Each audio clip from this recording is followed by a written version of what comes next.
இன்றைக்கி கடவுள் நம்மளுக்கு கொடுத்துருக்க வசனம் ரூத்தின் புத்தகம் 2:2.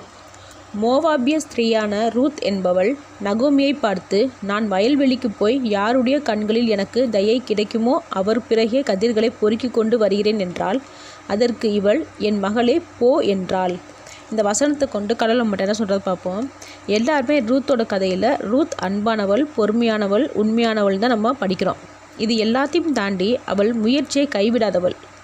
இந்த ரூத் எல்லாமே முடிஞ்சு போச்சுன்னு உட்காரலை. ஏதாச்சும் செய்வோம்னு நினச்சி வேறு தேசத்துக்கு வந்தாலும் பயப்படாமல் தனி மனுஷியாக நான் வயல்வெளிக்கு போய் யாருக்கிட்டையாவது எனக்கு வேலை கிடைக்குமான்னு முயற்சி செஞ்சு பார்க்குறேன்னு சொல்கிறா. அதுக்கு நகோமி போயிட்டு வான்னு சொல்கிறாளே தவிர போகாதனும் சொல்லலை, நானும் உன் கூட வாரேனும் சொல்லலை. அதுக்கு காரணம் சுதந்திரமாக ரூத்தை முயற்சி செய்ய அனுமதிக்கிறா. இந்த கதையில் நம்ம 2 விஷயத்தை தெரிஞ்சுக்கலாம். ஒன்று, ரூத் எல்லாத்தையும் இழந்தபோது மறுபடியும் எழுந்து முயற்சி செய்கிறது. 2வது, அவள் முயற்சி செய்யும்போது நகோமி அவளை தடுக்காமல் சந்தேகப்படாமல் இருந்தது.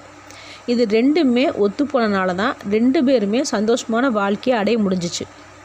நாமளும் சகலத்தையும் தோற்று போயிருந்தாலும் திரும்ப எழுந்து முயற்சி செய்யணும். அப்படி முயற்சி செய்யும்போது கூட இருக்கிற எந்த உறவுகளானாலும் தடை செய்யாமல் சந்தேகப்படாமல் அவங்கள தனியாக செயல்பட விடணும். இந்த 2 விஷயமும் நம்மளோட வாழ்க்கையில் நடந்துச்சுன்னா நிச்சயமாக நம்மளாலையும் வெற்றியை பார்க்க முடியும். ஆமேன்.